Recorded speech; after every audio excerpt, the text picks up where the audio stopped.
nice tea break. With this, we move on to the next session on sector-wise initiatives in skilling.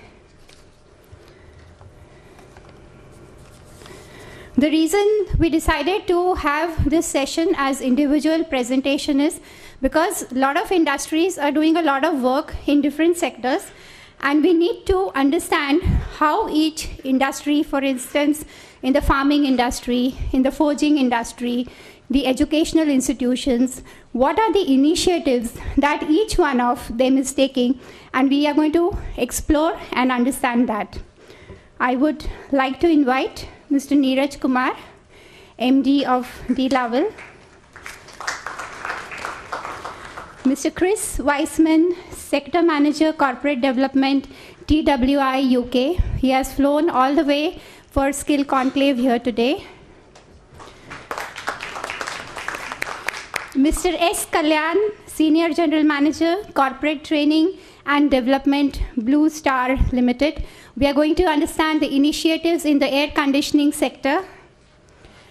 Ms. Leena Deshpande, Assistant VP, HR and Head CSR, Bharat Forge Limited. Mr. Suresh M. Nair, DCM SME, Metro, State Bank of India. We welcome all our guests for the next session on sector-wise initiatives in skilling and entrepreneurship. I would like to first introduce you to Mr. Neeraj Kumar, who's going to make the first presentation. Mr. Neeraj Kumar has worked extensively with different food processing and industry categories while supporting them with various technological interventions. He has worked with chemical, paper, edible oil, fruit juice, mineral water, steel and iron, aluminium, and similar industries. In his current role, he supports technological interventions in dairy farming for making it efficient and sustainable. He has a business leadership role in packaging industrial sector in Belarpur, Alfa Laval, Tetra Pak, Alcan. He's active in industry forums like CII, IDA, Swedish Chamber, and Agri Forums. He's engaged in various agenda of civic society, training and development of dairy farmers. On this brief introduction, I welcome Mr. Neeraj Kumar, MD of D-Level, to come and present his views and the initiatives in the agri-farming sector.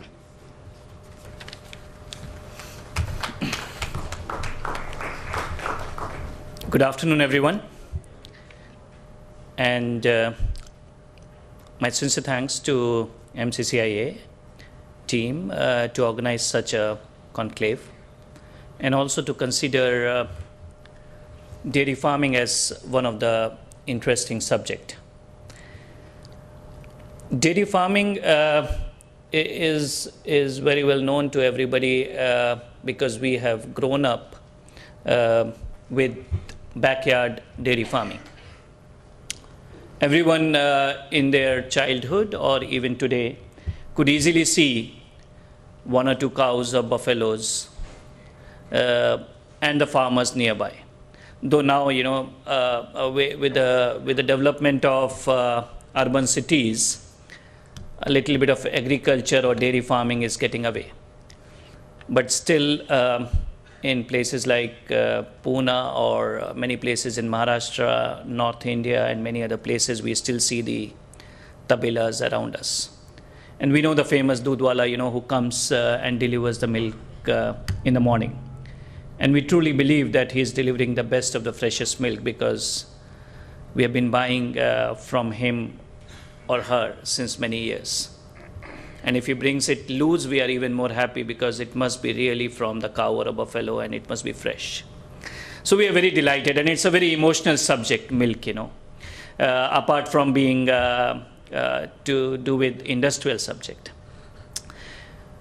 Unfortunately, it was never considered as an industry, the milk production. The industry always has been dairy processing. Processing of milk and producing cheese or butter or ghee is more of an industry. Milk production is supposed to come natural, and it is never considered that there is something interesting involved there. For years together, we have been extremely happy with a country which has a production of an average of 1 or 2 liters or 3 liters maybe per cow per day milk, whereas the global standards are anywhere close to 20 liters, 30 liters, 40 liters, 70 liters. And we have cows in Dilaval's own farm in Sweden, which also give anywhere close to 80 liters per day, compared to what we see as 1 to 3 liters in India as an average. All in all, how does that happen, or can that happen in India? We try to understand how does the dairy farm future looks like, because probably what's happening today, and I think it was said by some speakers earlier that landscape is changing, and changes could be much faster than what is expected. If we look at the dairy farm future, we still have a lots of unorganized milk production chain in India.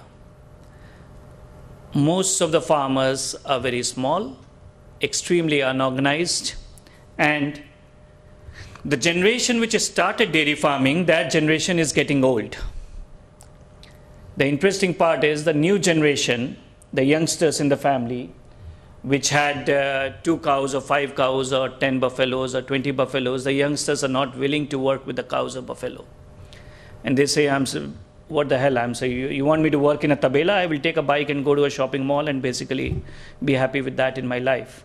Why should I get into a tabela and do all this dirty work which my father or grandfather has been doing? And that's something which is coming slowly but very, very firmly. Also the fact that we carry a huge population of animals which are not productive. And when I say not productive, their potential could be that they can give 10 to 12 liters of milk, but they are basically producing 2 or 3 liters of milk. And that is going to be a question mark, because somewhere down the line, somebody has to come forward and say, okay, please, can you explain me what is the financial viability of this business model? And is this business model sustainable anymore going forward? What we see as a change in the industry for good is that the small marginal farmer, which has been sort of existing for many years, and I don't know if many of the people still want them to exist for different, obviously, benefits that they arrive from a marginal farmer, but many of these marginal farmers are certainly facing huge challenge, because these marginal farmers cannot sustain anymore the hardship of maintaining the cows or buffalo and getting the milk out of it, unless until they're willing to upgrade themselves. And we are seeing that a modern Indian farmer category is certainly evolving. Now imagine a marginal farmer with 1 or 2 cows and his family, and rest of the population who doesn't understand anything about the milk, because many people think that if you keep a cow, the milk will come next day morning. There's nothing much to worry about, because the cow is there and she will eat something out of the field, grass or whatever here. Some water will be there outside and she will drink that, and next day morning I'll get the milk. For all those who have this perception, please understand that that's not how milk production happens. Milk production only happens if the cow is given a proper feed and she is provided a proper comfort. And if we don't understand that, probably for the modern Indian farmer, that could be a huge knowledge gap. To this point, that we could see that the cows could basically stop giving milk at a certain point of time. And this knowledge or information will become even more and more obvious when we will see a smart dairy farmer. Now the picture here doesn't show something which is aspirational or this doesn't show anything which is out of the blue, but this is a reality. The modern India farmer will certainly look like this in coming years. I would have said this with less confidence 5 years back, but today I'm more than 100% confident that a modern Indian farmer, if he has to survive in dairy farming, he will grow up to this level. And this I can say with more confidence today because we have more than 100 such farms today in operation within India, wherein the farmer has already reached 50% of this level in a period of last 7 years. They have evolved and they have learned. They have not evolved and learned completely because still they are hesitant. There are restrictions. There are mindset blocks. But imagine if we have 70 million farmers and they have to grow to this level of competence. Because this is what the future is. And this is interim future. Please understand, this is interim future for India. The current situation in Europe and US is that it's 100% robotics. 100%. 100% robotics, when I mean to say, is that it's a robot who's standing there and milking a cow, like a robot in automobile industry, you know, doing all the functions of manufacturing and all that. Many of the European countries have started moving to that direction, and they're converting quite fast to robotics. So this is just half the way that we are talking about when it comes to technology and automation and the platforms of automation that are required to be learned by the industry. We also see this as a wonderful opportunity for the entrepreneurship. Because, as I mentioned earlier, the new generation of farmers have not been interested in working in a traditional tabela. But the moment you are able to evolve them to this level, you are able to provide them the benefits of mobile phone and the computers and the technology, suddenly their interest in the dairy farming changes. And they are much more happier and much more willing to adopt this industry. This also means that for us to sustain and move forward in dairy farming industry and in the sector of milk production, we will need to work with a lots of less educated farmer segment and develop their ability to grow and understand technology. And believe me, it is quite easy.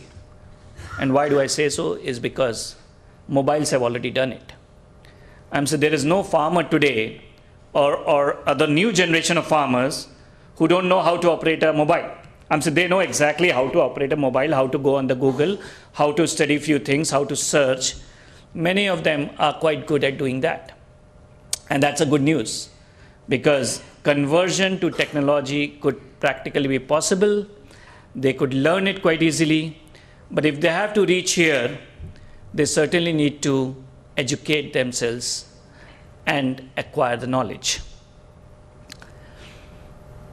For a dairy farming segment, since the cow doesn't give milk just by an automatic mode, we really need to develop our skills on fodder management.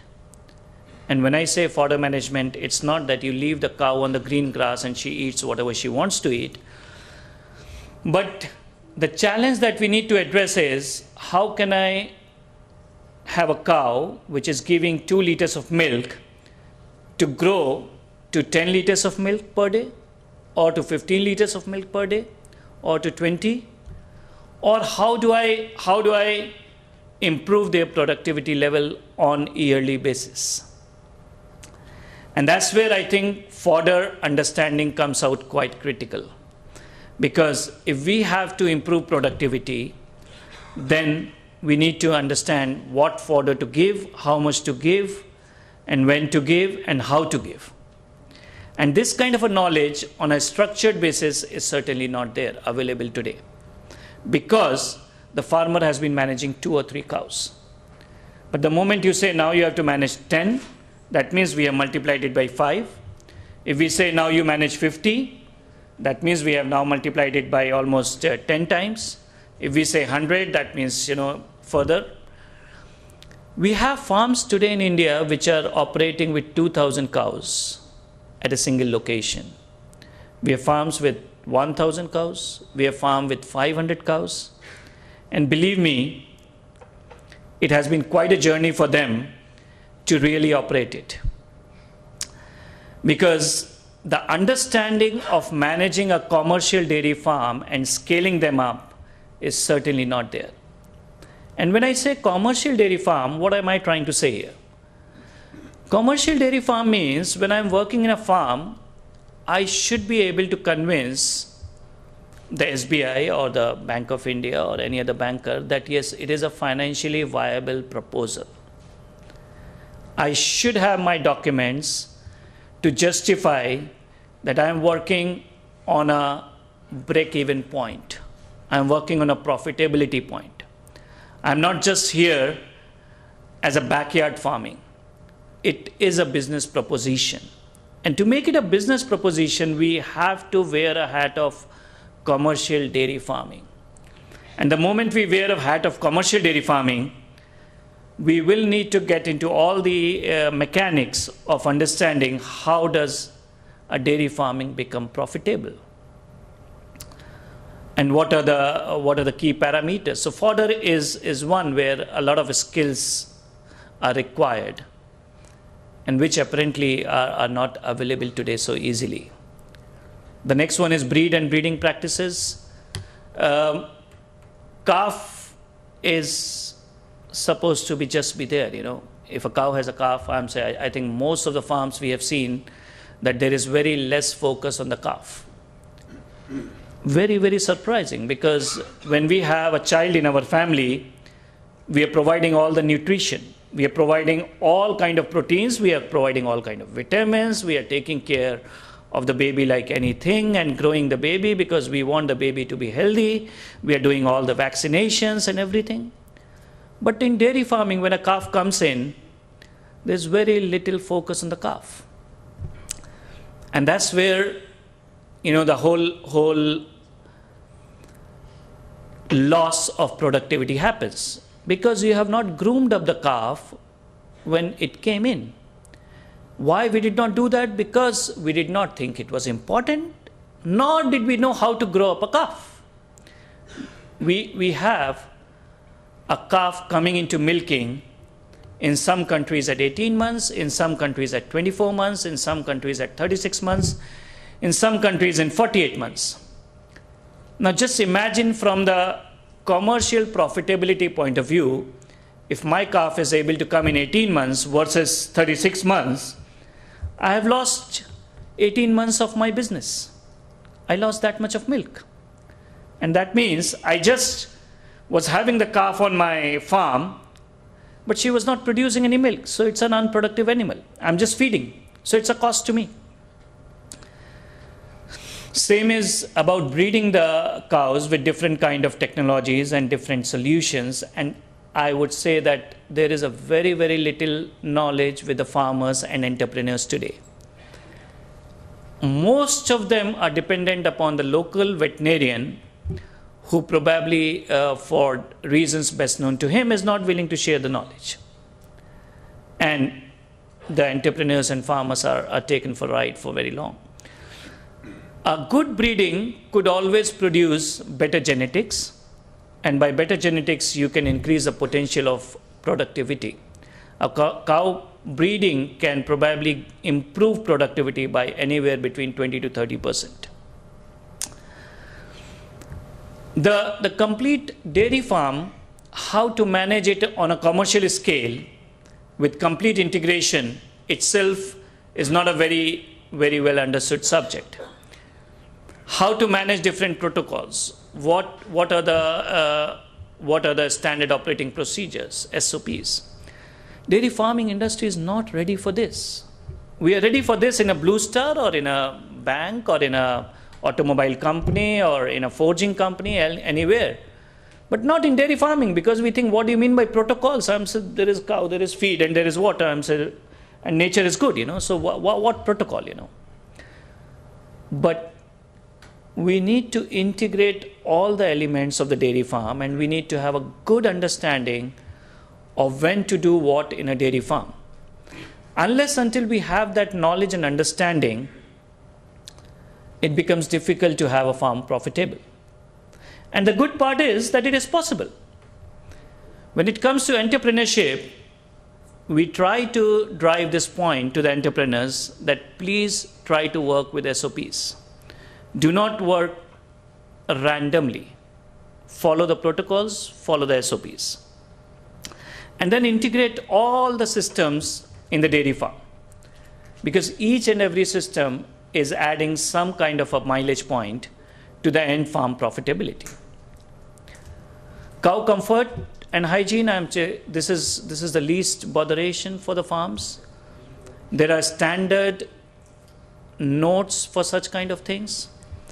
And people who have followed it have seen a productivity improvement of almost 1 to 2 liters per cow, just by following comfort and hygiene. And when I say emphasize hygiene, again, the point is, as human being, we understand the importance of hygiene. If hygiene is not good, we can fall sick. But I think we somehow are ignorant about what hygiene a cow needs. And we say, okay, fine, so she got sick, but that's a veterinarian, he will come and give a medicine and that's it. But we are not aware of the hygiene requirements that a cow requires or a buffalo requires. And we continue to be in the perception that this is how she has been living for so many years, so if she continues like this, there's nothing wrong.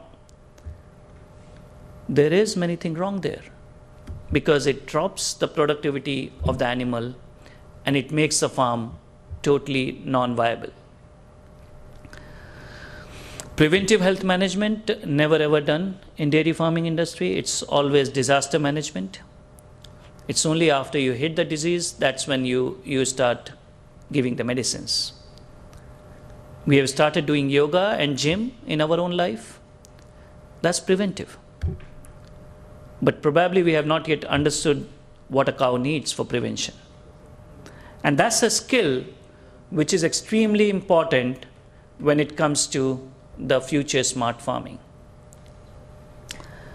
The critical success factor for dairy farming, we believe, is knowledge. India is the largest producer of milk, but from the largest number of animals. And that means that this is not a very sustainable model in number of years to come. At a very soon matter of time, 3 to 5 to 7 years, we will see the disasters of this kind of a business model. And the only reason why people are scared or afraid of shifting to another model is knowledge.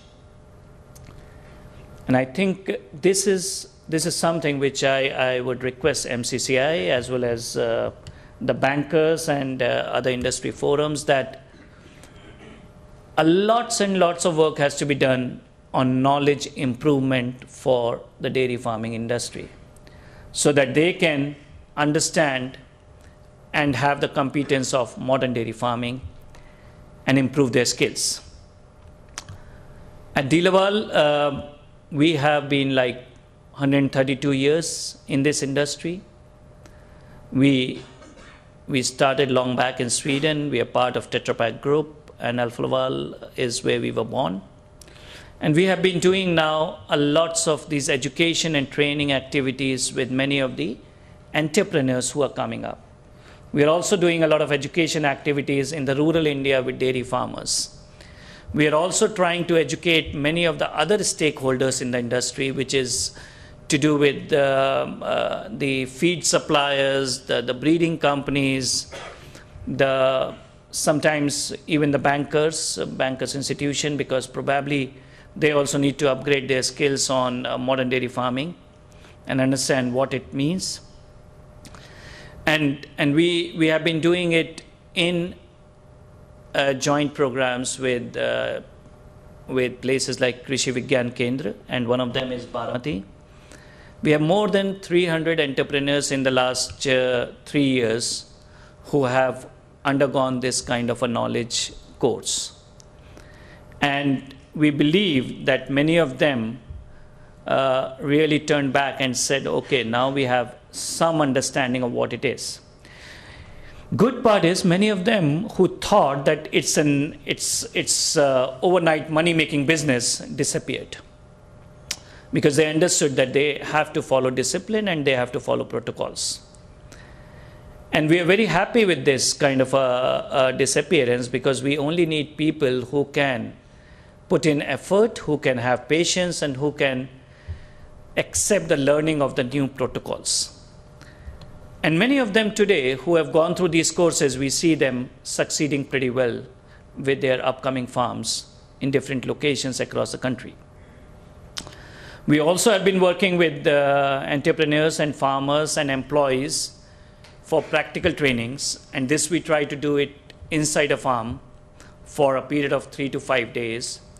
And we believe that many of them have really appreciated this, because to tell you the truth, many of them are not willing to work with their own hands.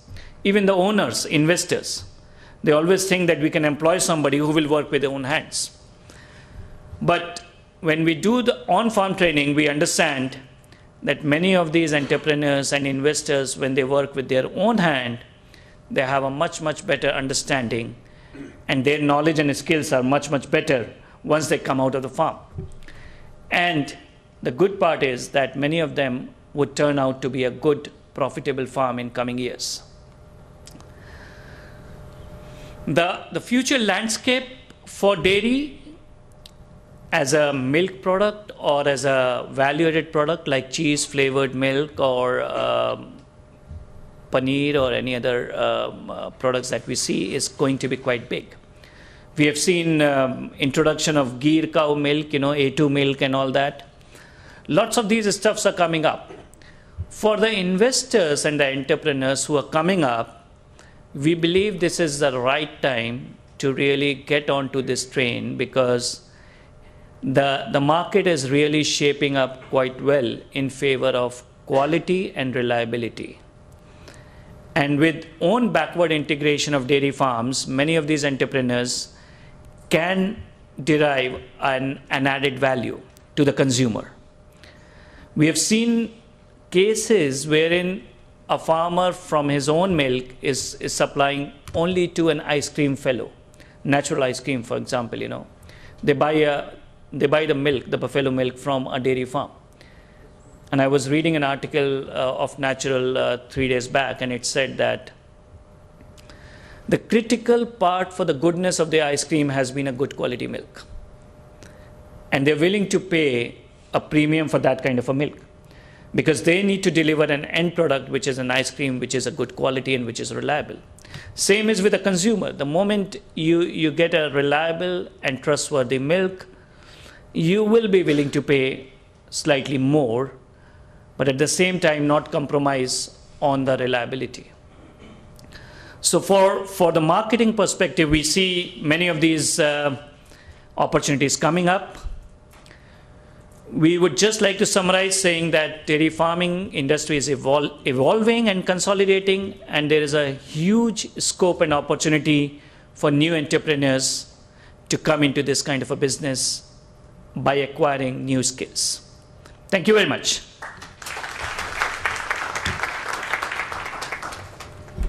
Thank you, Neeraj, for an elaborative presentation on the dairy sector. I would like to apologize. I missed announcing Dr. Siddharth Jabde's name while inviting the speakers on stage. My apologies. Dr. Siddharth Jabde, kindly come on the stage.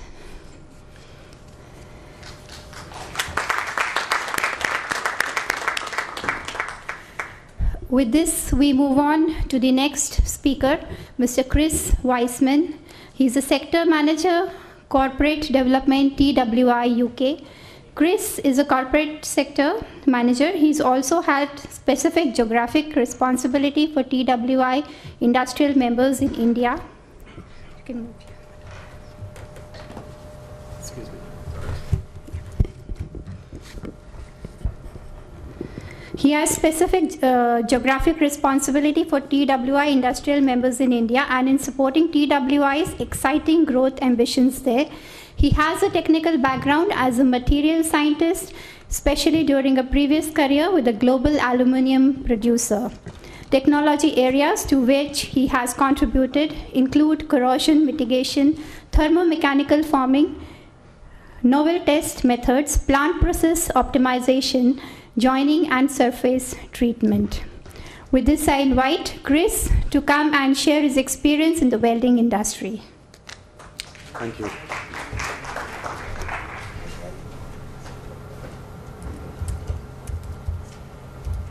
Good afternoon, everybody, and thank you very much for inviting TWI to the conclave. Apart from all those other things that I do, I'm also famous for causing trouble at conferences, so excuse the setting up problems there. Very quickly, I would like to tell you a little bit about TWI, how we view the situation in India regarding the welding industry. And the welding industry really is all of industry. So we've been in India for about 30 years now, and we train about 3,000 skilled engineers in welding every year. This is our headquarters in Cambridge.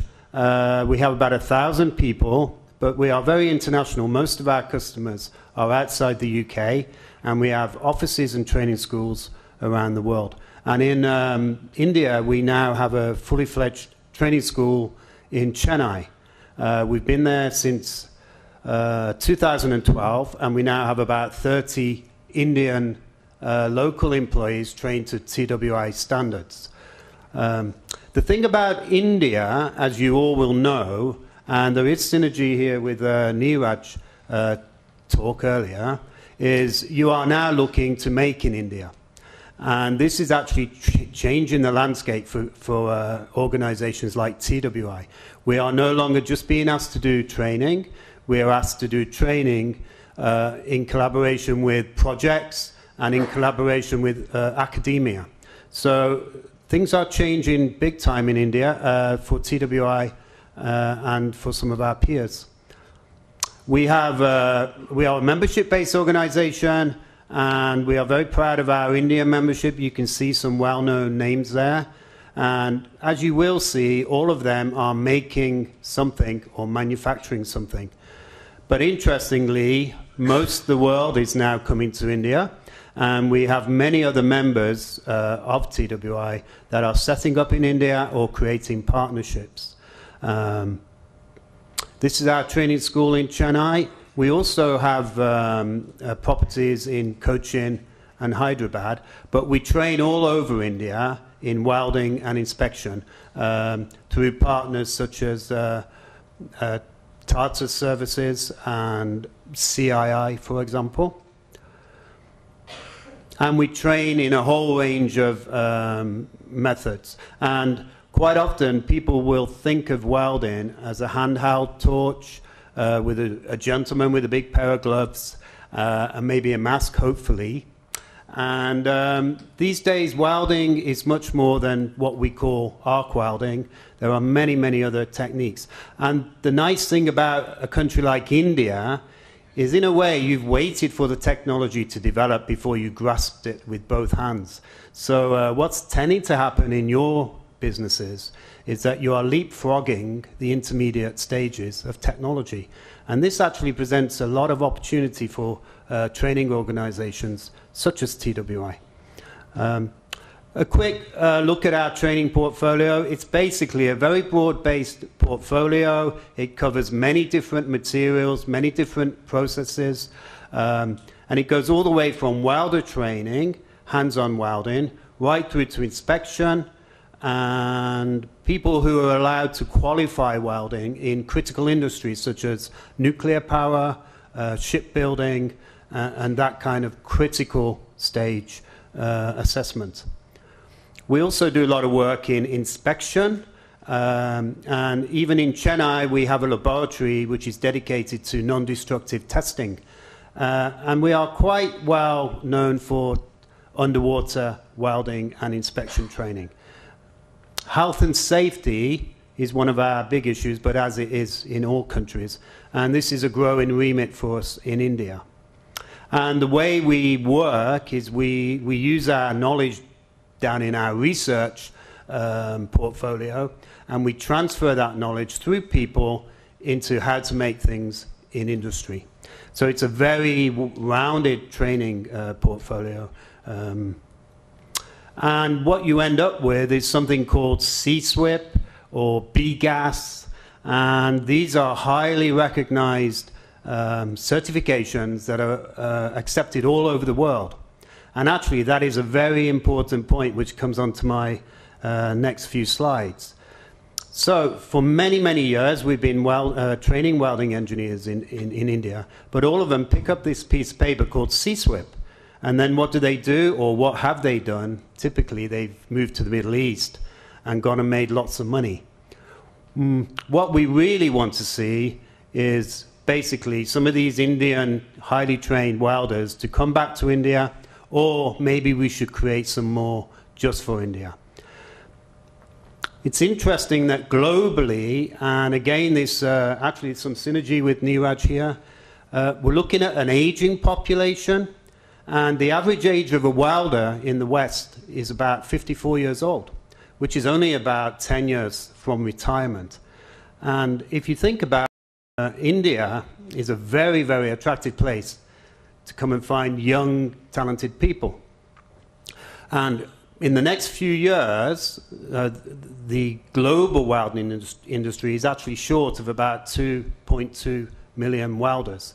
So if nothing else, if any of you are considering a career in welding, you can almost guarantee you're going to have a job at the end of your training.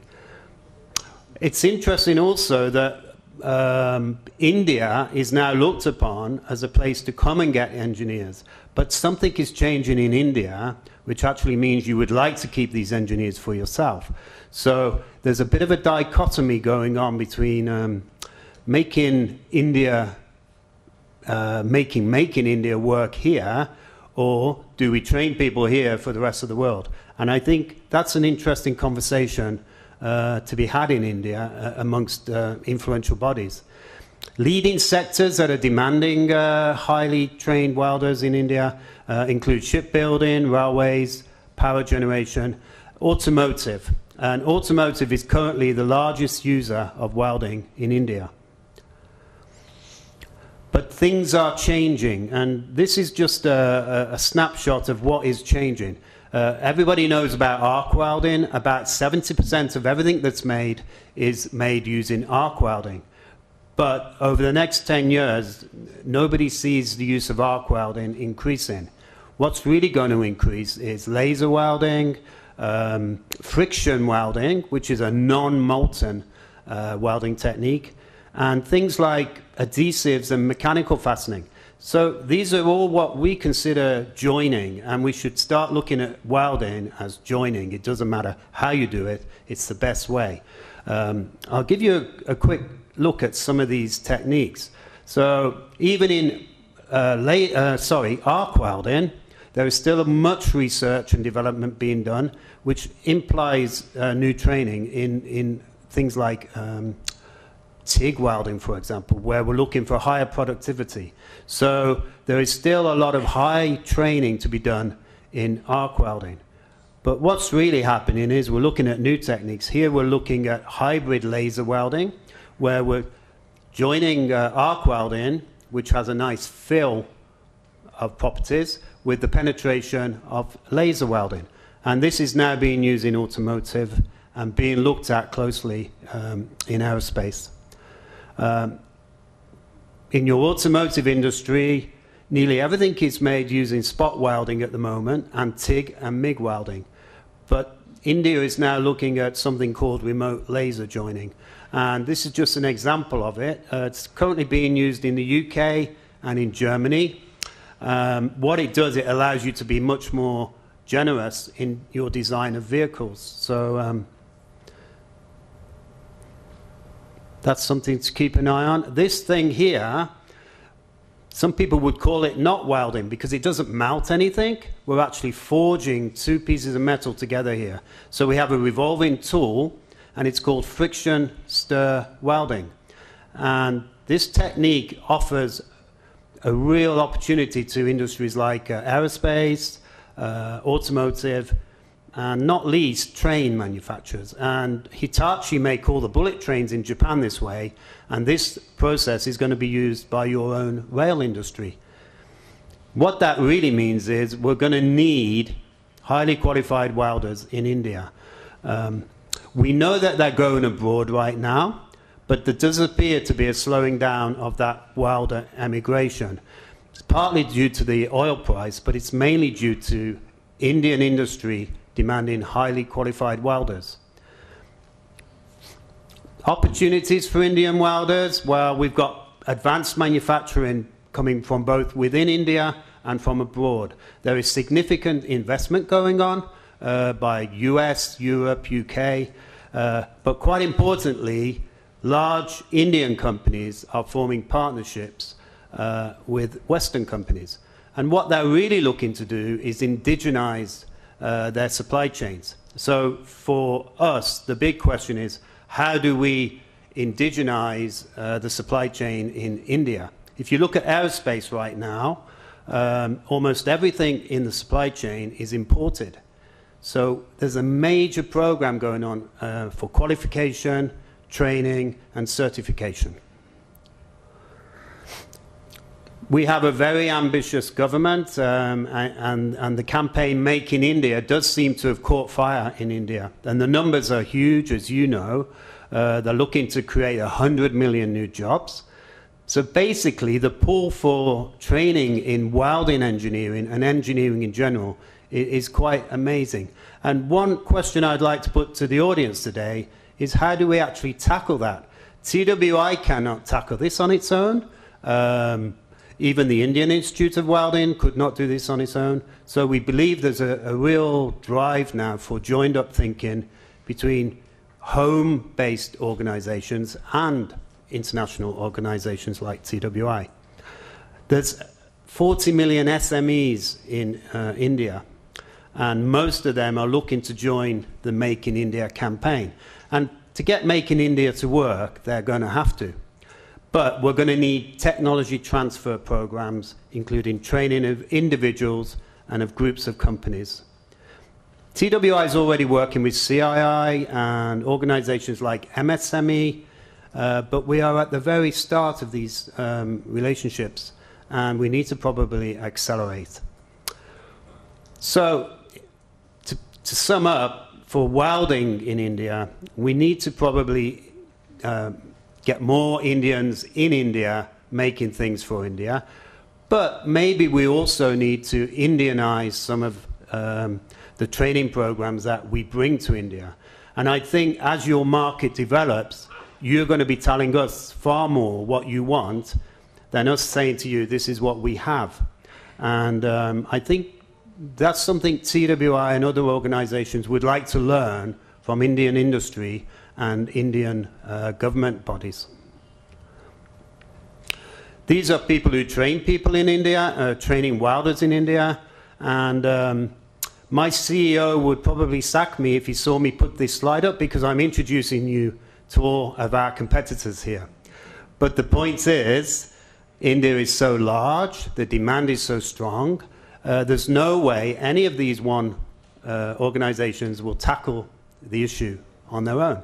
So maybe we should be looking to collaborate and work maybe through neutral bodies such as ARAI, for example, in the automotive industry, and basically deliver to the whole of India together.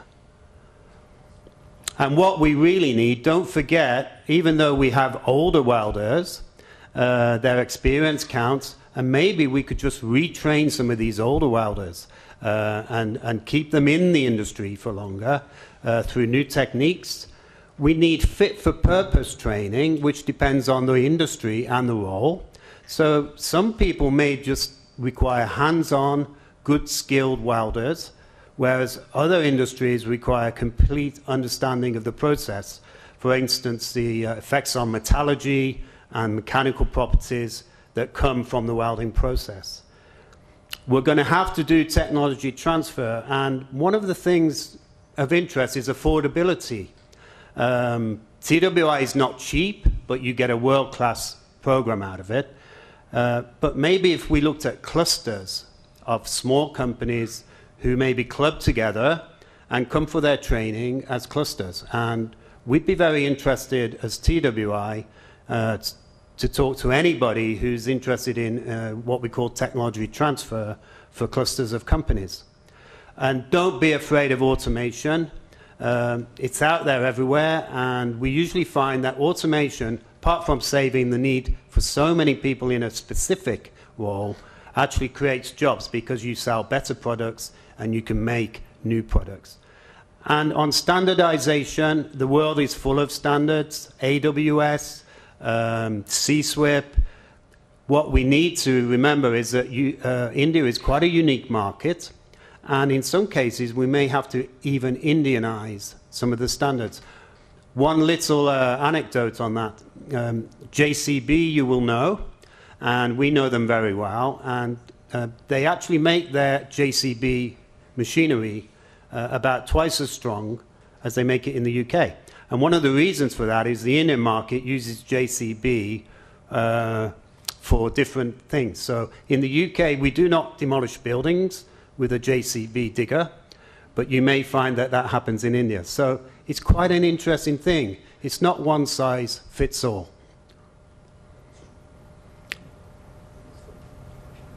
I think finally, the one thing we have noticed, and it's an interesting thing for India, because your culture in the gender landscape is changing. We've noticed there are far more female engineers now becoming qualified welders through our Chennai office. And it's interesting, 30% of Indian engineering students, about 30%, are actually women. And there's only 16%, for example, in the UK, and that's typical also in Europe and the US. However, it's another interesting thing, only about 70%, 65% of those Indian students, women students, then go out and work in engineering. And that's a hell of a potential waste of training and skills, and where do they go? And that is an issue that TWI and its customers need to answer, really. We have a lot of people going to college, then going back home. So something maybe we could tackle in the future. That was a snapshot of TWI and our view on how we might approach training welders in the future in India. So thank you very much.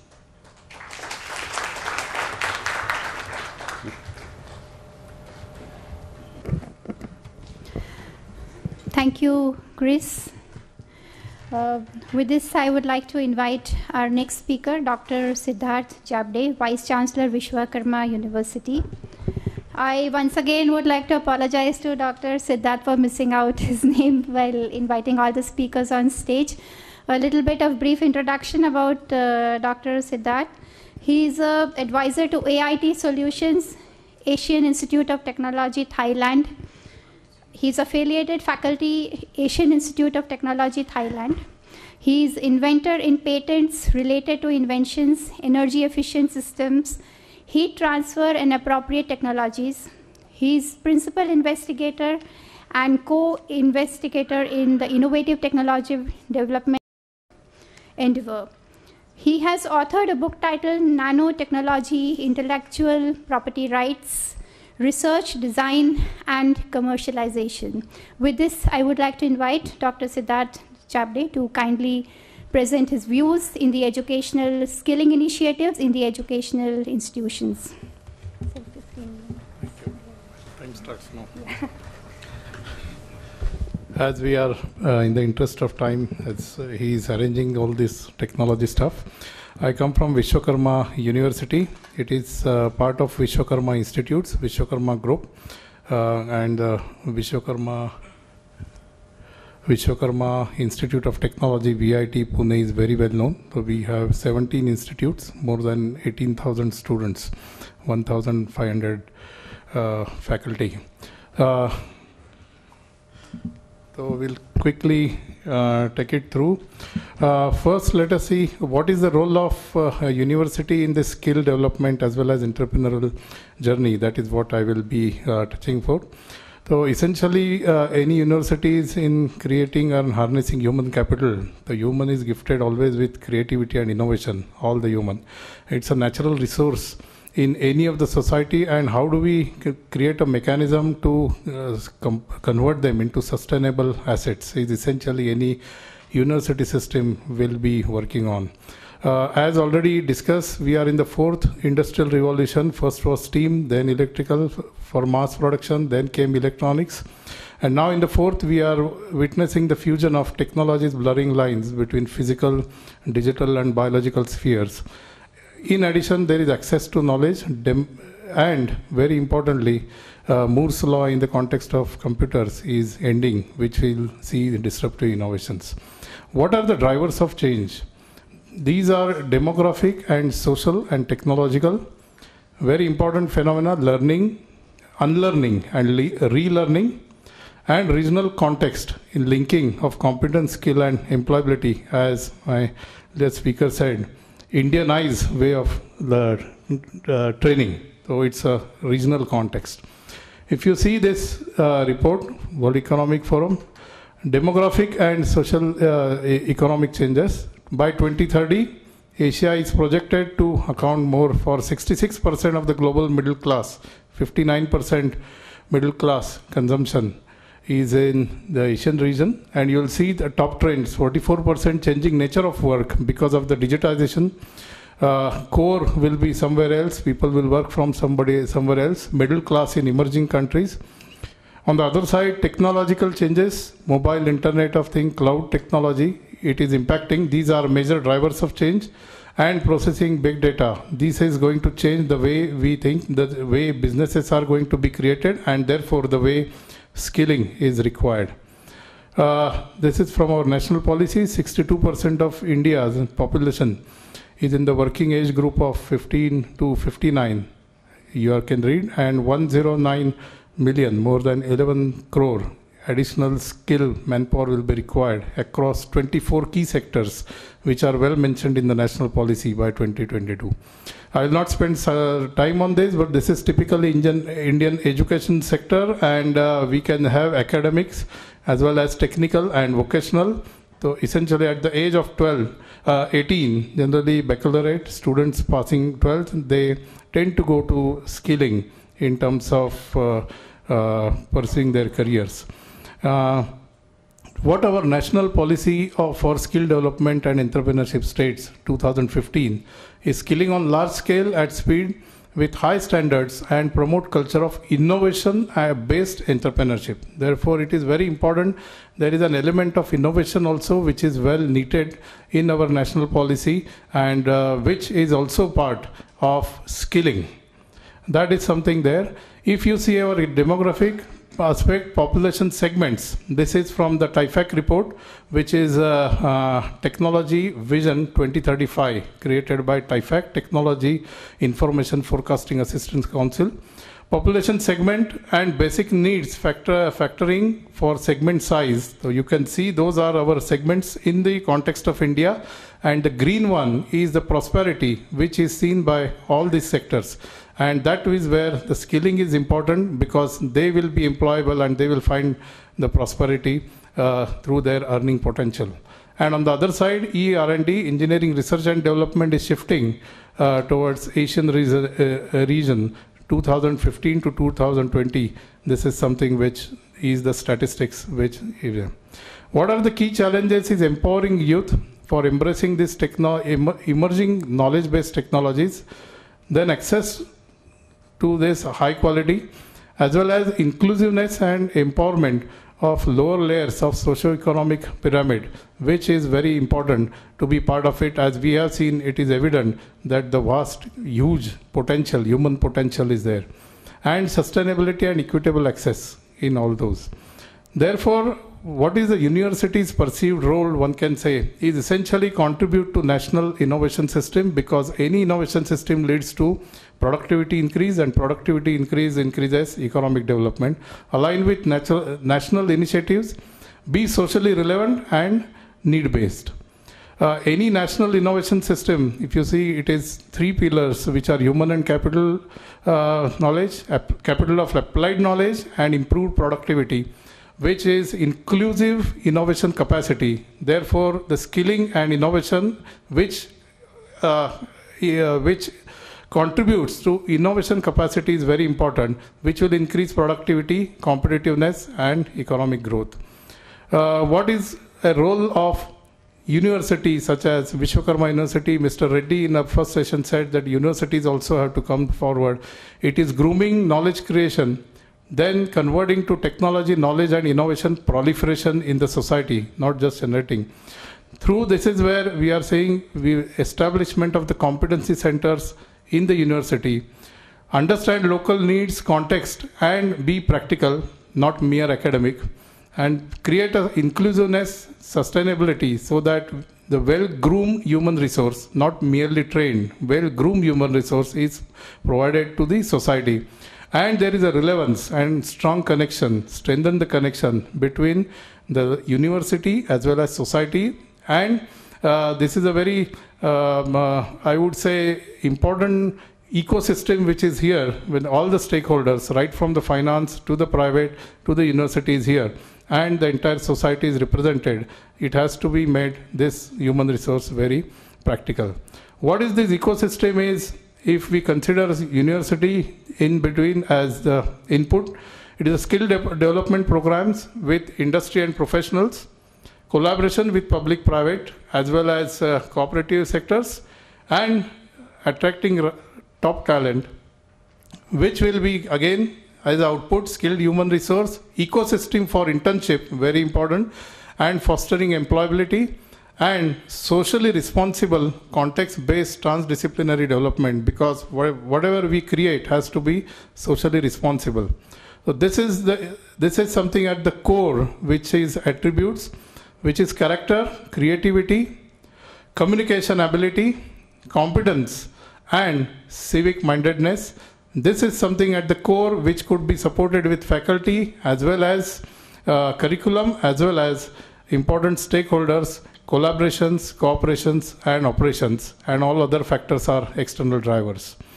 Rational and concept of practice, it is essentially we are focusing on a very methodical way, learning by doing against learning by rote, by virtue of establishment of the competency centers, such as competency centers with IBM, competency centers with Tata Technologies and other companies, industry collaborations, and experiential learning ecosystem. So therefore, the way it is teaching learning is learning by doing, it is blended one. It is knowing, practicing, performing, and reflecting. And this is something which is experiential learning, is students have to go through experience, then share, work in a group, team working, then complete the process, and then apply this knowledge and generalize and use it in the industry, in the ecosystem, so that the students are not mere students, they become professionals who are productive, who are employable right from the day one. In this, there is inclusiveness and equitable innovation, which is a very, this is a IPR internalized model that in 2007 we first introduced. It is well accepted in state, in US, in UK also. How do we integrate innovation and intellectual property aspect, which is very important for our innovation system to boost frugal innovations, and our skill, which is at the bottom of the pyramid, they should understand. And how we integrate this, not as an exam, not as a syllabus, but well integrated in the product, in their project, in which case the students have to go through patent search, understand how they can think of the novelty, inventive step, so that one of the speakers said it is empowered. So these are empowered professionals who are ready, who are IPR literate, they understand creativity, they understand innovations, and there is a job opportunity with value addition, innovation mindset, which is very important, and entrepreneurial spirit. What we have embarked on, as Mr. Reddy in the earlier session said, the Bachelor in Vocation program, which is a UGC, University Grants Commission program, which is well-established program within the universities. One can have a lateral exit, so students can complete 1 year to get diploma, they can get out. Get out means they have exit, they can be employed, and they can come back to complete another year with advanced diploma and further 1 year to receive the degree. So this is the formal UGC system, and this is under the NSQF, National Skill and Qualification Framework. And the levels, in the morning it was mentioned, these are the NSQF levels which are well qualified, well quantified also, which are there, and this is where there is a democratization of this level, so that he can get this level, get in the job, and again come back in any of the universities, so that it is not a mere certificate, but it is a degree which allows him to progress his career path. Typical, it looks like this, completely like courses like ability enhancement, skill enhancement, core discipline, etc., plus core, which are fitted in the credit system as well as practicals, which are within the UGC norms, and that's where they are there. Each of this has an industry participant because they are professionals. They should be professionals. It is learning by doing more than learning by rote. So these are the kind of programs that we are embarking on: telecom, automotive, travel and tourism, logistics, supply chain management, retail, banking, finance, and services. Everywhere there is a there are faculty drawn from industry as well as in-house. We have team, Professor Doke is here, Professor Batule, our team Dipti, all of them are here. So it is not mere professors or mere they have experience in the industry, and it's a industry collaboration, industry cooperation, and synergistic operation with industry, which will make the students employable, innovative, and contribute to our society. Thank you so much. I am thankful to MCCIA for this opportunity. Mr. Sardeshmukh, dignitaries on the dais. And this is, we begin part of the ecosystem, and we look forward to continued dialogue, interaction with all of you to take this mission further to the next logical step. Thank you so much.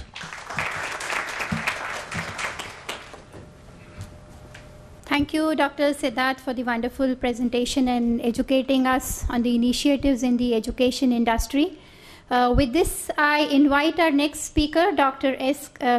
Kalyan. He's the Senior General Manager, Training and Development with Blue Star Limited.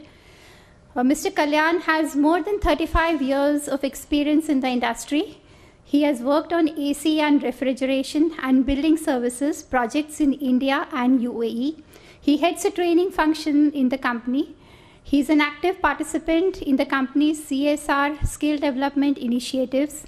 Presently, he is the coordinator for encouraging excellence in ITI, initiative of the CII, Maharashtra State Panel for SD and AAA, a mechanical engineer with Masters in Public Administration. I invite Mr. Kalyan to please come and present his view in the AC segment.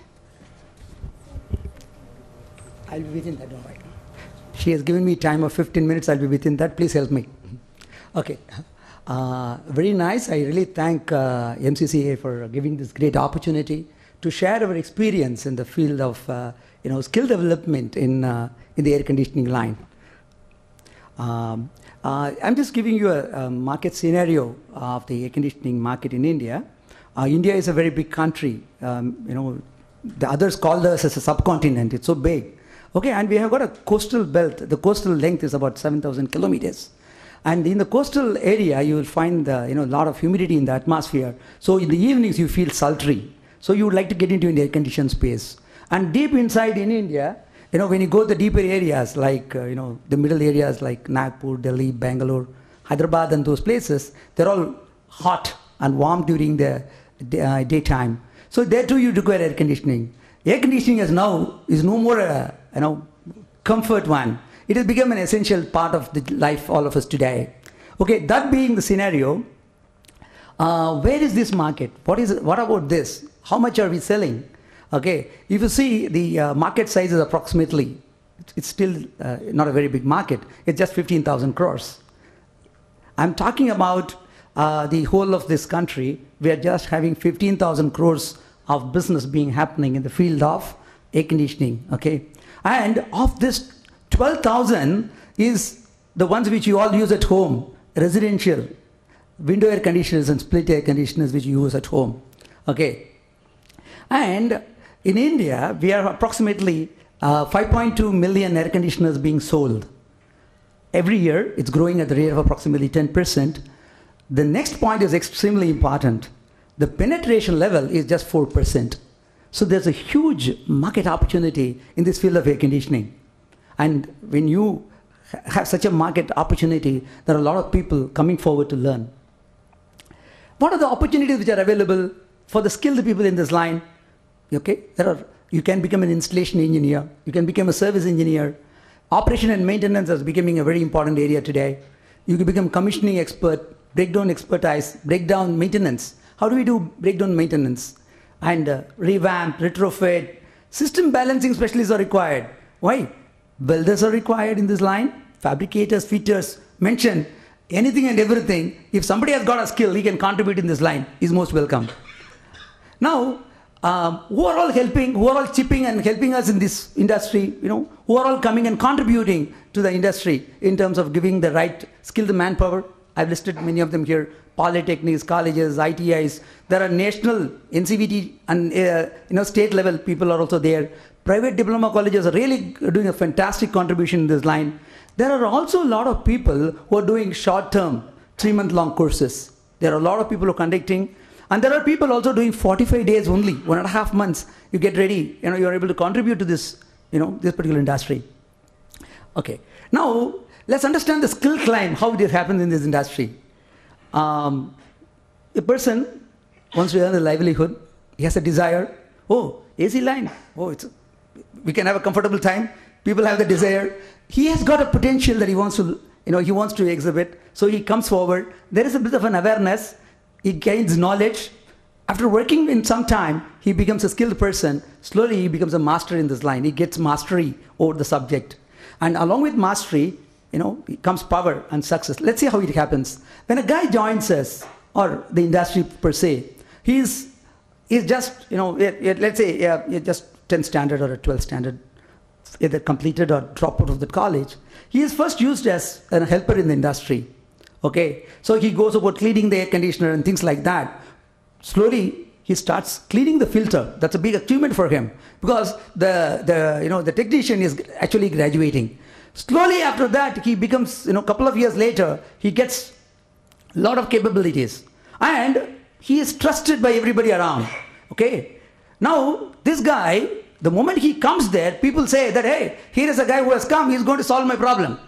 People consider him as a magician, not just as an HVAC technician. And after a lot of years of hard work and getting the right type of capabilities, he becomes a master and becomes an entrepreneur by himself. So he is able to offer 7 by 24 by 365. He is able to give service, support, and then, contribute to the industry. And you find that the people are actually grooming themselves so well. When we give the training and when they undergo the training and then start contributing, they would like to spin out as entrepreneurs. And there are thousands and thousands of entrepreneurs. You can see them across any part of India, why? Across the world. Then how do we do skilling? How do we go about doing this? Some of our experiences, I'm just sharing here. We created a very good training environment. This is the training environment which, as a knowledge partner, we have supported ICICI Bank. ICICI Bank has come up with a fantastic, infrastructure. This is called, they call this as ICICI Academy for Skills. This is one of the academy, training arrangement of our, air conditioning system there. You find it pretty well. The items are very well displayed, and you see a lot of space around for people, maybe 5-10 people to stand around and learn in the process. And the syllabus that we have given there, It's just coming on the screen. Okay, we have created here, this program is actually a 3-month-long program. In this, we have got, every day, what is that people will do, everything is lined up, and you find that there's a structured learning. You find there are 2 portions to this. First is, in the 90 minutes of theory class and 180 minutes of practical.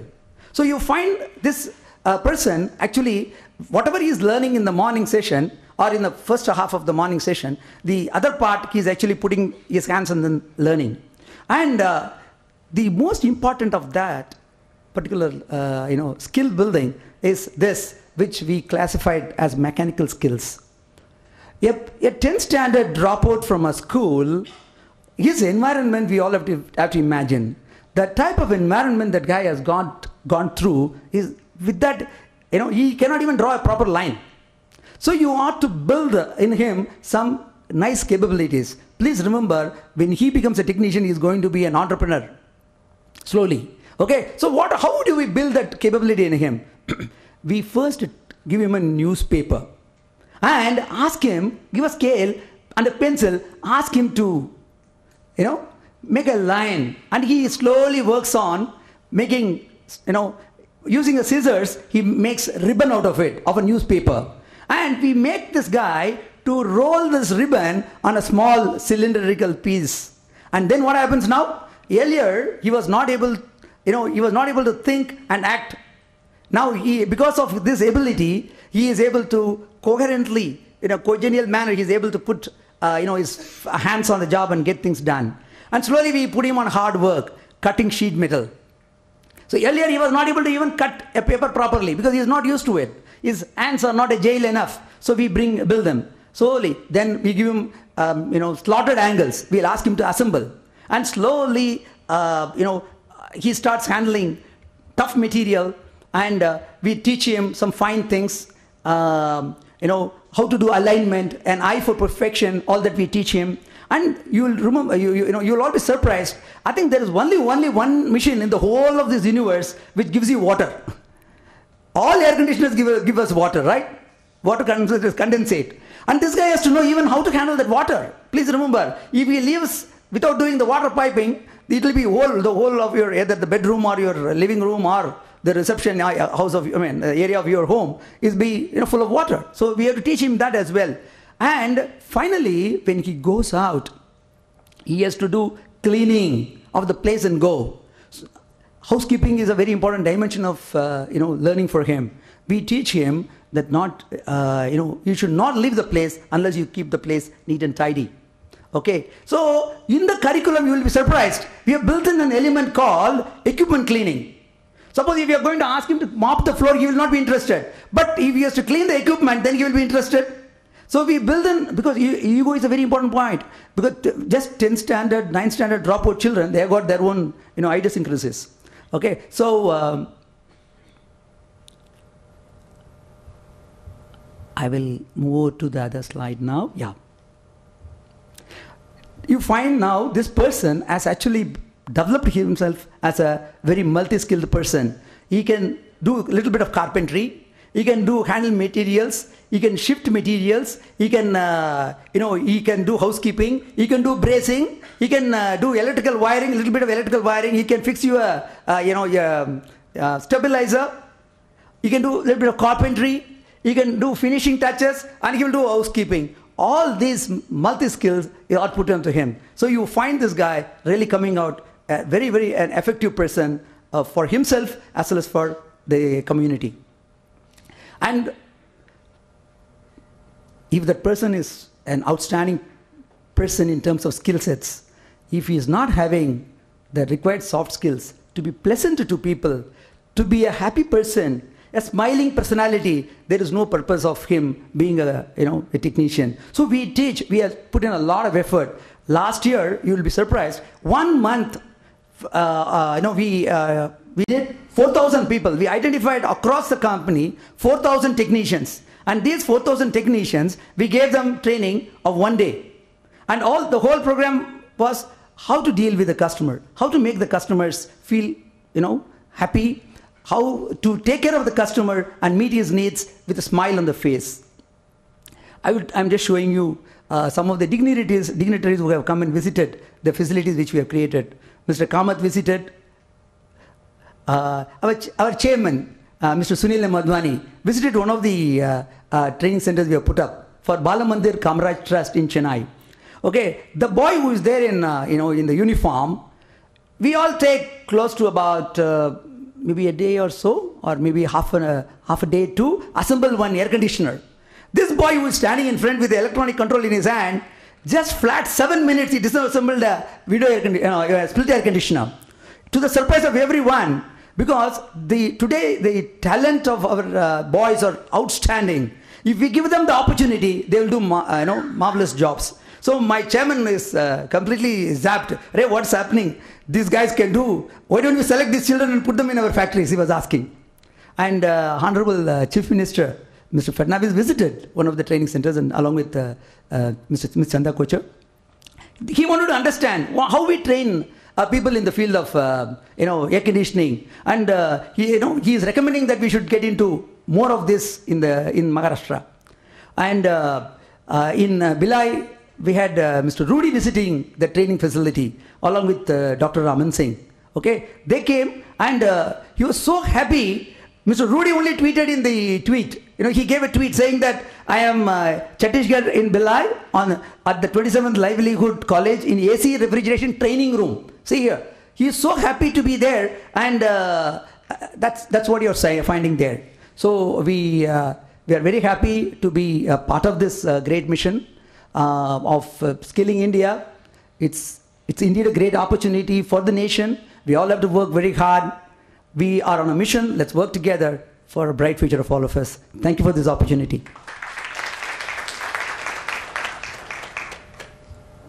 Thank you, Mr. Kalyan. I would like to invite Ms. Leena Deshpande, our next speaker from Bharat Forge.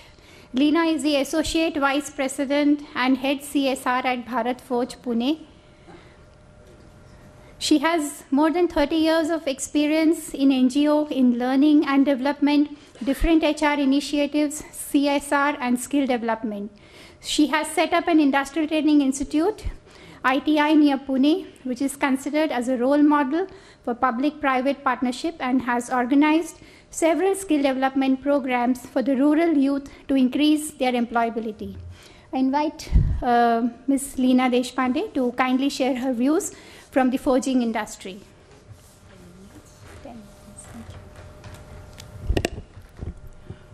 Good afternoon. Speaking before lunch break and speaking after lunch break is always challenging. I'm going to accept this challenge, and within 7 to 8 minutes, I would like to present a case study. I represent Bharat Forge. It is hardcore manufacturing industry. Started in 1962, and till 1991, we were just medium scale kind of industry. For everybody, forging industry is, forging means giving required shape to the red hot metal.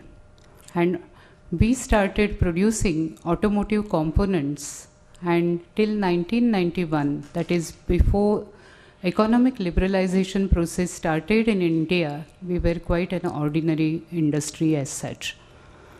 But after 1991, we have realized that technology is changing, things are changing, the whole manufacturing scenario, the speed is catching up, and for the first time in India, we had brought up press technology in 1991 and set up one big press from Germany. Just imagine 200 crore kind of company investing 150 crores in setting up the press. And all the stakeholders, they were quite worried, and they were, in fact, they had said at that time, white elephant lie hai, pata nahi kya hoga. But our visionary leader, Mr. Kalyani, his prediction was absolutely right. We started experiencing exponential growth. As in the morning we have heard that there is linear growth and there is exponential growth. We started experiencing exponential growth after that, and production started increasing. And at the same time, our visionary leader, he had said that technology alone cannot drive the show. The minds and hands behind the technology, the people behind the technology, they are going to run the whole show, and I would like to invest in my people. And at the time of globalization, around 2000, we started initiating lot of training and lot of learning initiatives in our organization. First thing we have realized that there has to be vertical mobility as such. Our employees who are working as technicians, who are working with machines, they need to get opportunity to move ahead in the hierarchy.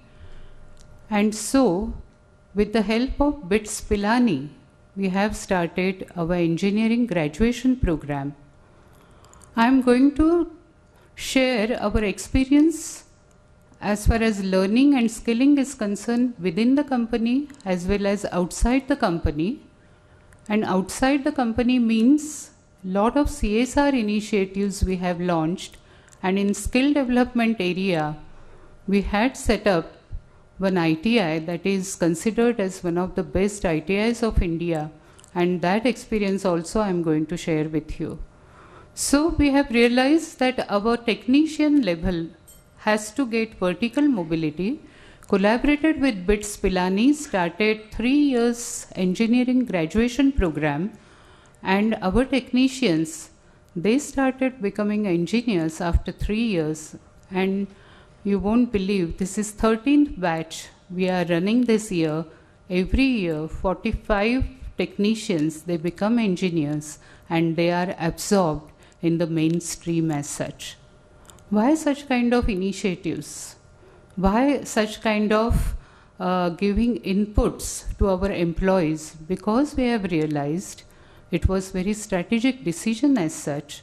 We started acquiring companies outside India during 2004, and we have realized to cope up with this change, to cope up with this growth, we need to have extremely high level of skilled people in our company, because technology started changing to this extent that every day perhaps new things they were introduced in the company during that time. And then we also realized around 2008, when there was worldwide recession all over, that we just cannot rely on our automotive products, and we need to enter into different sectors and we need to diversify. How to cope up with this diversification which was happening or which was proposed to happen? And at that time we introduced Warwick program, that is with the help of Warwick University UK, MSc in Engineering Business Management. That program was introduced to create leaders within the company as such. And the result was, when we started diversifying into different areas like defense, aerospace, non-conventional energy, oil and gas equipment business, we were having leaders within the organization to lead these verticals. As far as training is concerned, technical training is concerned, my technical training team is with me, they are sitting behind. They do skill matrix for each employee, and as per skill matrix, technical training is also given. Our vision is that manless shop floors we are visualizing. There has to be a lot of R&D activity where we have realized, because Industry 4.0, then 3D printing technology that we have already started using it. And for R&D, we have set up R&D center at Keshav Nagar, just near our factory, and that is known as world-class R&D center now. Bharat Forge has started developing BFL excellence system, Bharat Forge excellence system, just like any other system in the world, like Toyota system. And we have started working very rigorously since last 3 to 4 years. And this system ensures that our employees, they develop their skill level gradually. This is about initiatives within the company. Outside the company, we have, as we realize that there is gap between educational institutes and industries. Our expectations are so different, and so we started intervening. First ITI was set up by us by signing MOU with Government of Maharashtra in 2007, before anyone started talking about public-private partnership, and that ITI is supposed to be the best ITI, is known as best ITI in India as such. Actually, this ITI, I would just like to share one experience. Why industries sometimes they enter into such kind of partnerships and they back out. Now we want to start mechatronics trade in ITI, considering that things are changing. Lot of automation is introduced even in MSME sector also, in medium and small scale industries also, and mechatronics trade is important. But just extending that MOU is taking a lot of time due to just procedures at government side. So when we talk about skilling, when we talk about skilling India, all these government machineries, when we say it as our vision, when we state it as our vision, these government machineries, they definitely need to support such kind of initiatives. We have also adopted certain ITIs in Maharashtra, 2 ITIs, and they are transformed from infrastructure-wise as well as the training that we give in these 2 ITIs. We have started developing industry-specific courses which are introduced in these ITIs. And the most important thing, that when we say that engineering graduates, they come here, they join industries, sometimes we find it extremely difficult. Rather 6 months they go into training them, giving soft skill training and giving job specific trainings. So we select our engineers 1 year in advance, work with them for 1 year in their colleges, give them skill training, give them soft skill training, and when they are on the board, they are absolutely ready to go on the field or to go on the shop floor as such. We call it as the talent pipeline initiative, and effort is that participate in developing curriculums of these educational institutes, helping them for the employability of these candidates. Recently, we are also involved into one of the initiatives, garnishing talents, that in COEP college for the final year students, we have started giving, it is initiative with CII, we have started giving them training in English language as well as in soft skills. And we are going to see that they immediately become employable after completing their engineering graduation as such. So, and outside also, different initiatives we have launched, and efforts are that maximum participation from industry's side is required in the present scenario. I have got very elaborate presentation actually, that how this manufacturing sector is doing today, what is the present scenario. And as somebody has rightly mentioned, one of the speakers rather, he has covered that girls' education, that is definitely an agenda, but converting this educated mass into employable mass is very, very difficult, because it has been observed that girls, they complete their graduation, they drop out, and in India, only 23% girls, they get employed as against a global standard of more than 50% and Asian standard in other countries 62%. So when these issues come as employability, definitely half the population of ours need to work on it. There is time crunch, I understand, and I'll prefer stopping here. Thank you so much for inviting, and thank you so much for listening to me. Thank you, Leena, for covering such a wide perception from the industry point of view. With this, we move on to our next speaker. I would like to invite Mr. Suresh Nair, DGM SME Metro, State Bank of India, to speak on the initiatives from the banking point of view to encourage SMEs.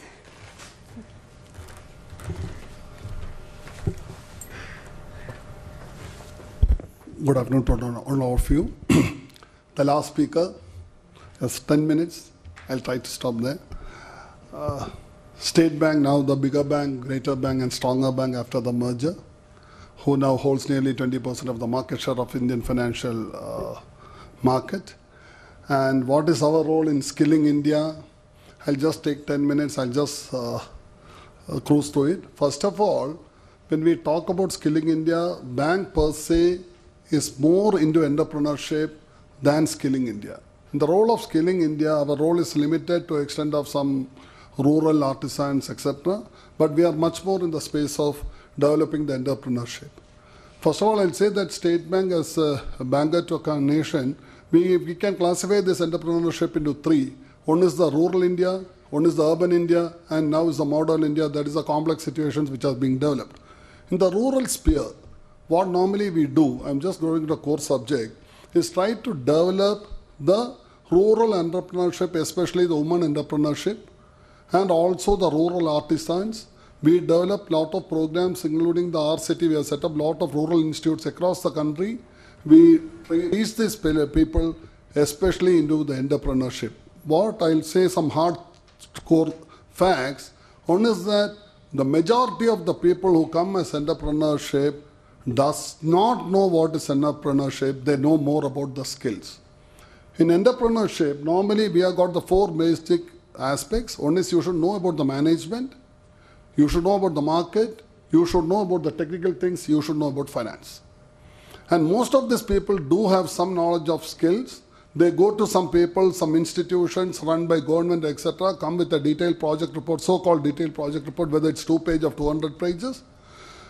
Sorry to say that most of the people are not given an opportunity to understand how to manage the show. Whatever may be told in India, make in India, brought in India, whatever it is, even today, managing the bureaucrats of this country is a big challenge.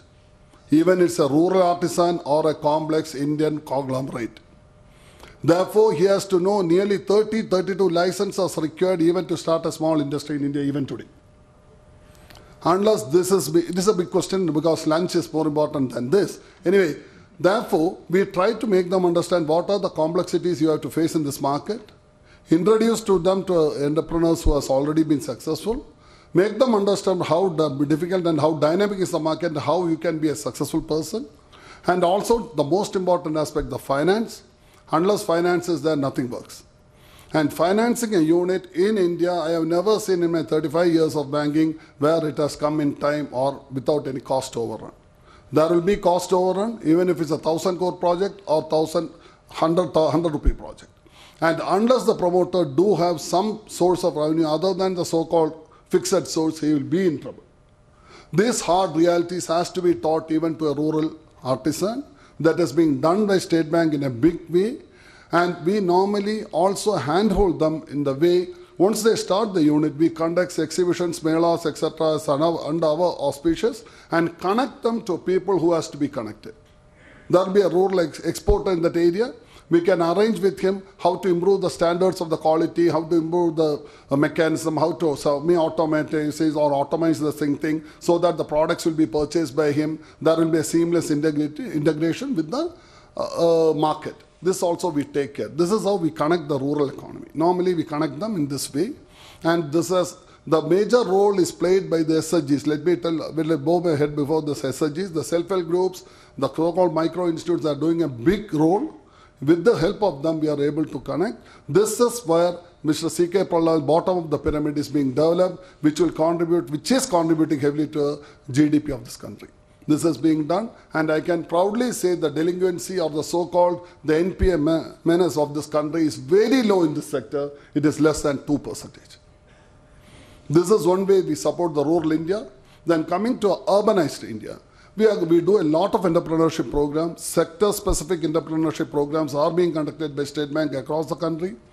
We do have mechanism to help the people, to handhold them in various areas. Whether if there's, for example, there's a sector for somebody wants to come with a automobile component unit. We do an entrepreneurship program for 3 to 5 days. We teach them about the different facets of management, what you should know, and how, even if it's a double entry or single entry bookkeeping, how to do this thing, how to arrange the finance, which are the various organizations which will help you to arrange the finance. This kind of initiatives we take. And once they are prepared, we do have a bidding of the project, we do finance them. This is also being done in a big way. The third and the most important, the upcoming industry is the so-called startups. Now the fancy word is startup. Everyone wants to be a startup. Whether where to start, I don't know, but I want to be a startup. And this is another big issue which India is facing now. We do have a specified branch for this startups that is known as Incube branch in Bangalore. We have started that unit last year. We have got nearly 250 accounts till yesterday. We have opened there. And we have supported some of the startup, but basically we make them understand what is startup, whether this project. See, nowadays the basic thing what we say is that startup comes with the idea. Within 3 months we say that 10 people come with the same idea. Before he launches the product, 10 people come and launch the project. Therefore, we make them understand how the startup can develop and how the startup can get conducted. What we normally do is that when the idea is brought, we have got a project appraisal team. We are taking outsourced from the market. They do the vetting of the project. We even get it vetted by venture capitalists in India, run by Mr. Mohan Das Pai, etc. We have got a list of venture capitalists. We discuss with them. Once we find it is mature enough to be onboarded, we take the prototype, get their approval. We handhold them in a big way, and even we connect to the international players by conducting. We are in touch. We are channel partners with IIT Chennai, IIT Gorakhpur. They conduct the workshops. We do all the financial support to it, where these people are connected to this other major players, and it is being taken off. This is another sector where we are very much working with.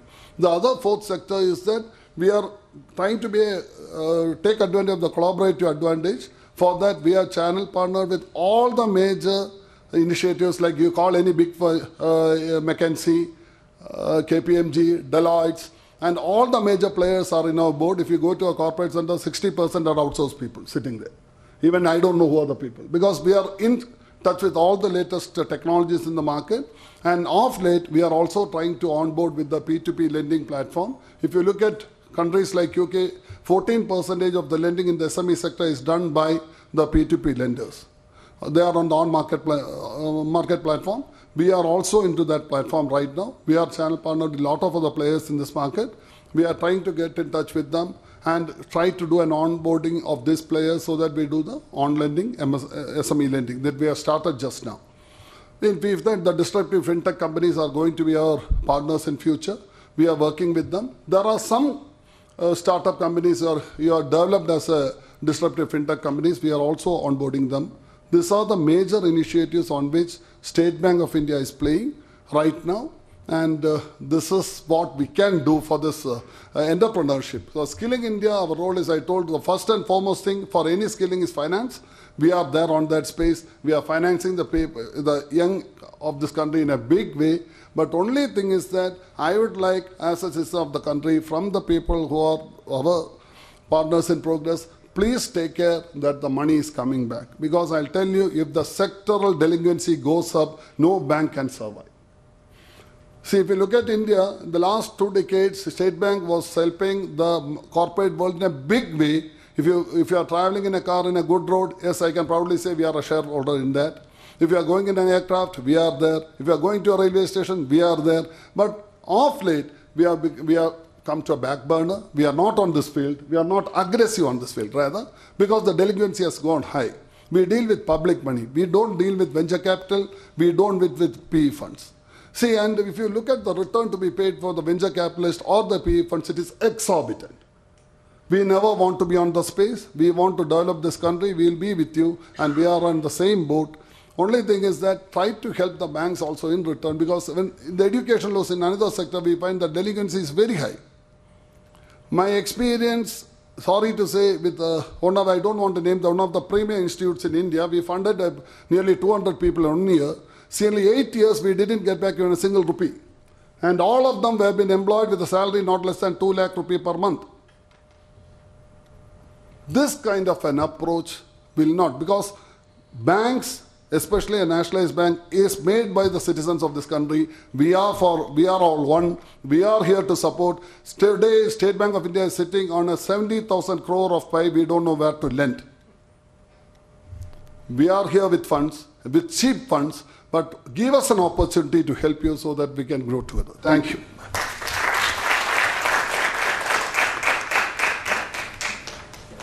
Thank you, Mr. Nair. I'm sure there are a lot of questions which all of you have to all our esteemed speakers here. But since we are short of time, we will have the question answer session during lunch. All of you all are joining us for lunch.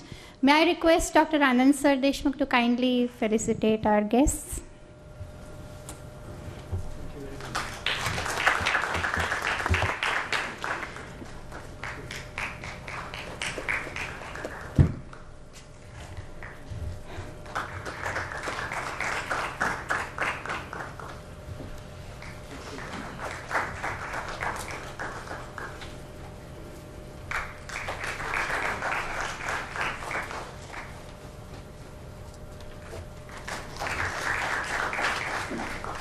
All of you have your iCards for the seminar. Along with that, there are 2 lunch coupons saying day 1 and day 2. So when you proceed for lunch, you have to give the coupon to the person who's standing. Only then you will be served lunch.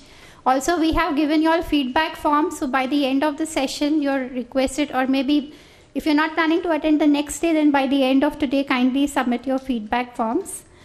And post-lunch, we have the minister coming, Mr. Sambhaji Patil Nilangekar, Government of Maharashtra. So we need to take a 30-minute lunch break. So 2:45 we assemble. We may ring the bell if we need to assemble a little earlier, so please don't mind. Thank you for your cooperation. We proceed for lunch. Thank you.